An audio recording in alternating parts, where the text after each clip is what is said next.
بسم الله الرحمن الرحيم. الحمد لله والصلاة والسلام على رسول الله صلى الله عليه وعلى آله وصحبه وسلم. برزان خۆشەویستانە السلام عليكم ورحمة الله وبركاته.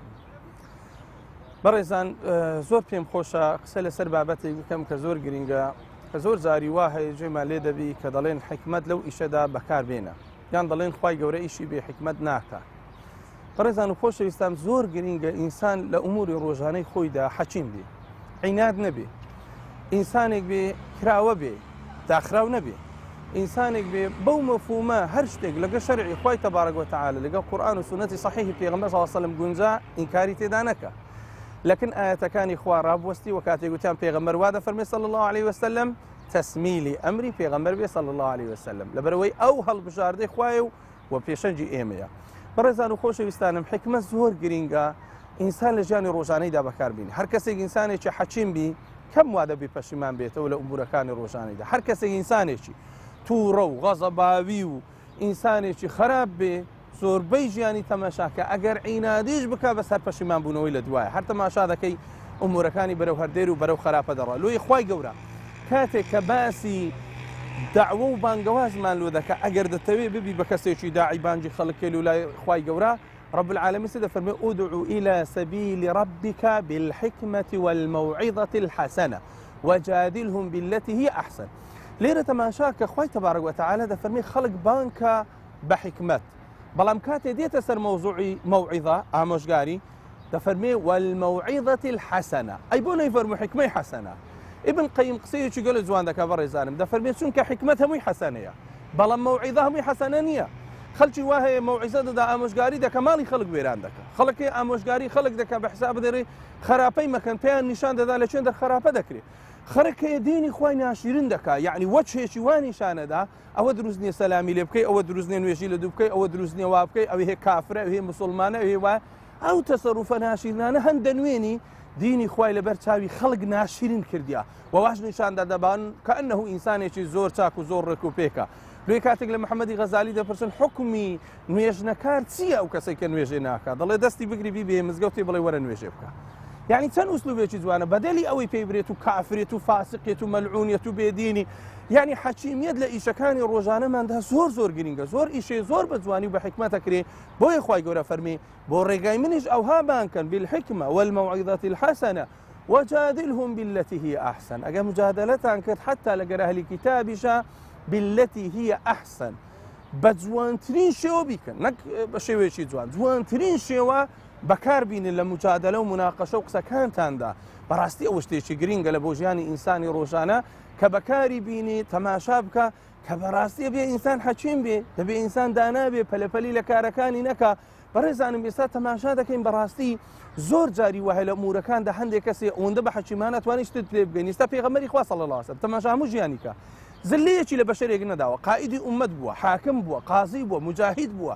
تەماشا دەکەی پێغەمبەری خوا صلی الله علیه و سلم لە یەکێک تووڕە ببی چوبی بەخۆی لێیدا، یان ئەسحابەکانی نردی بڕۆن لێیدەن، بڕۆن ئیهانەی بکەن، وا بکەن. نەخێر، عەفو لێبوردون پشی فراوانی ئەو پەڕی حەکیمانە بەکاری نایە،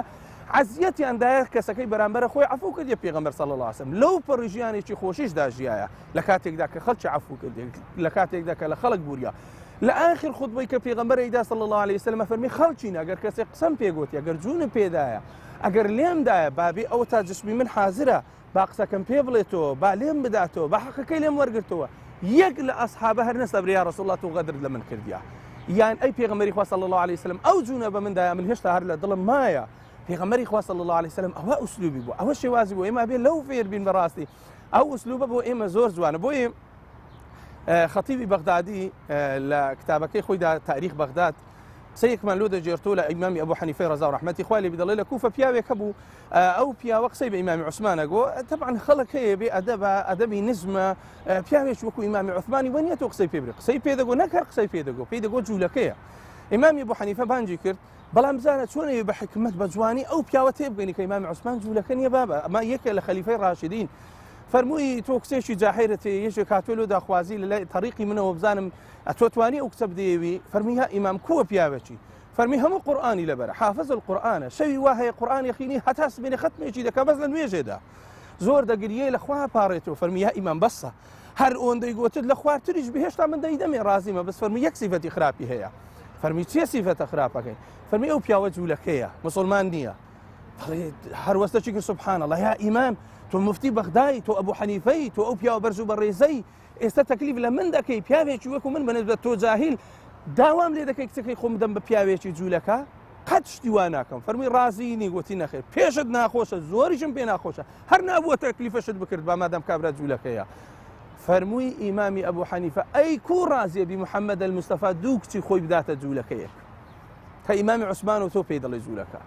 تۆ خۆت ڕازی نابی بەڵام محەممەد المستەفا صلی الله عليه وسلم دوو کچی خۆی داوە بە جوولەکەیەک دەڵێ غاریدا ئیمام دەستی ماچی گوتین یا ئیمام ئەستەغفیر الله تەواو تۆبەم کرد گەڕامەوە سوێند بەخوا جارێکی قسەی وا ناکەم بێئەدەبیم کرد بەرامبەر بە ئیمامی عوسمان بەڵام تێگەیاندن بەڕێزانم بەدەلی ئەوەی لێدان بەدەلی ئەوەی ئیهانەکردن بەدەلی هیچ شتێک یەکسەر بە ئوسلوبێکی حەچینمانە و جوان بۆیە ئێستا دەبینن لەناو کۆمەلگادا بەڕێزانم ئیواهەیە نازانین تەفاهم لەگە خێزانەکەی بکە لە ماڵێ هەموو ڕۆژێ مەشاکلە هەموو ڕۆژێ شەڕە هەموو ڕۆژێ لێدان دەرکردن ئیهانەکردن هەر نەتیجە تەلاقدانە نە ئافرەتەکەتانی لەگەر پیاوەکە بگونجێ نە پیاوەکە توانی لەگەر ئافرەتەکە بگونجێ نە کەسیان لە کەسیان قبول دەکەن نە تەعامل دەکەن یعنی ئەو ئوسلوبانە بەڕێزانم زۆر غەڵەتە وەرە تۆ بە حەکیمانە بە جوانی لەناو ماڵی خۆتدا وەرە و بڕۆ کار بکە زانم هیچ ئیشکالیەتێک لۆ دروستەبی قەت ئیشکالیەت لە بۆ دروست نابی بەڵام بە حەکیمانە بە لێزانانە یعنی قاسمی کوڕی محەممەد دەژێرتەوە و قسەیە ئیمامی مالیک لە مۆتە بۆمان دەژێرتەوە دەڵێ خێزانەکەم بۆ زۆرم خۆش دەویست وەفاتی کرد کە وەفاتی کرد زۆر دڵپێتەنگ بوو محەممەدی کوڕی کەعبی قوڕەضی هاتە ماڵمان دەڵێ شتێکی لۆ جێڕامەوە فەرمووی لە بەنی ئیسرائیلیەکان پیاوێکی عالمی فەقیهی زۆر دیندار هەبوو خێزانێکی بوو زۆری خۆش دەویست وەکو تو فەرمووی وەفاتی کرد گوتی چۆ ژۆرە دەرکەی لە سۆخۆ قەپاتی گوتی کەس نێتەکنم کاتێک ئافرەتێک بیستی کە ئەو عالیمە ئەو فەقیها ئەو پیاوە چاکە وای کردیە چۆ ماڵیان خەڵک لەوێ بوو هەموو عالم ڕۆیشتنە و ئافرەتە هەر نەڕۆی گوتی پرسیارێکم لێی هەیە دەمێ ئەو پرسیارە ئەو جواب بداتەوە دەڵێ خەبەریاندا گوتەنە و ئافرەتە ناڕوە دەڵێ ئیلا دەبی جواب بداتەوە فەرمی بڵێ خوشکی من چت دەوێت گوتی من جیرانەکەم هەیە کۆمەڵێک زێری لەکن دانایمە بە ئەمانە دەستا دەڵێ بمدەوە هەی گوتی بیدەوەی اعتیادیە و پرسیارە شتێ هەموو خەڵک دەیزانی فەرمی ئەخەر گەلە لە مێژە لە کنی دانایمە یعنی ڕۆژێک و دوو ساڵێک و دوو ساڵ نیە چەند ساڵە لەک نەمرە چەند سەفەرم پێ کردێ چەند چ مێزیان فەرمی ئەوە هەر ئەولاترەکە بیدەوە لەبەرەوەی ئەوان بە وەفا بووینە لەگەرە تو ماوەیەکی زۆر داوایان لێ نەکردەوە فەرمی ئەی بۆ تۆ لەگە خوا بە وەفا نابی چەندە و ئافرەتەی لە لادا نابوو ئەو ئەمانەتی خوا نەبوو لەکنە تو دەڵێ یەکسەر ئەو عالیما و هەلەجێی خۆی تەماشای کرد خۆ قسەکە ڕاستە تەواوە ئەو ئافرەتە شتێکی زۆر جوان دەڵێ حکمەتی تێدایە کارزانی تێدایە لێزانی تێدایە بەڕاستی ڕاستەکە دەڵێ یەکسەر تەسمیل بوو فەرمووی وەڵڵاهی ئەگەڕێم بۆ سەر ئیش و کاری خۆم و تەواو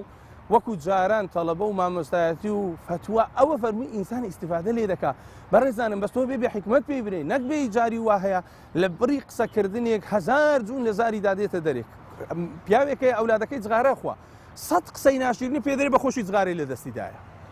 ئێ باشە ئەو کامرایە کوورە تو وەردەگری ئەوەلەن زمانت پیسە ئەوەلەن بە خۆت جغارە خۆرەکەی ئەوەلەن تۆ بوویت سەبەبی ئەوە دووکەری خراپ لەو ماڵە بڵاو بکەی و ئەو جغارە لە دەستی تو دیترا تا ئەو منداڵە فێرە جغارە بێ بۆیە تۆ بە خۆت فڕیدا زمانت پاکەوە بە ئوسلوبەکی جوان دانیشە ئامۆژگاری بکە ئەو کات ئامۆژگاریەکە وەردەگری بەڵام تۆ دەی هەر بە سەرزەنشتکردن و هەر بە قسە گوتن و هەر بە هوجومکردن ئەوە نابێتن بەڕێزانم بۆ ئێستا بیبینە بەڕێزانم خەڵک هەیە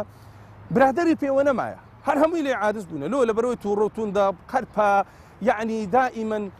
شعوری خەڵک بریندارەکە هەستی خەڵک بریندارەکە سنجی فراوان نیە قسە قبول ناکە برادری بەخۆی وە نەهێشتیە هەر هەمووی ئیهانەکردینە و هەر هەمووی دەرکردینە و هەر هەمووی قسەی ناڕێک و ناڕەوای پێگوتوونە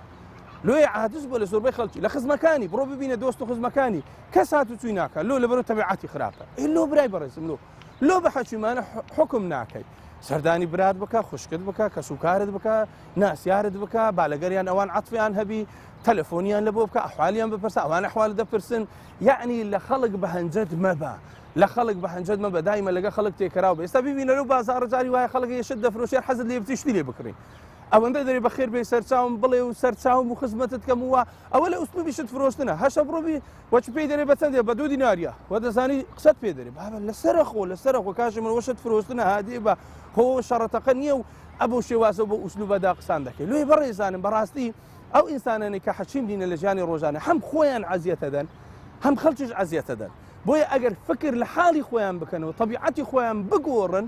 ئللا ئەو ئینسانە خۆشبەختە بی وەڵڵاهی دڵی فراوانە بی وەڵای دڵی دەکرێتەوە ئەوەندە خۆشبەخت دەبی ئەوەندە کەیف خۆش دەبی لەبەرەوەی زانی پێشتر لەسەر سیفەتی زۆر خراپ و ناڕێک و ناڕاو بوو ئێستا سیفەتەکانی گۆڕانکاری بەسەرداتی حتا حەدیثێک لە سونەنی تورمذیەوە هاتووە ئەگەر ئیمامی تورمذی دوای حەدیثەکە خۆی دەفەرمێ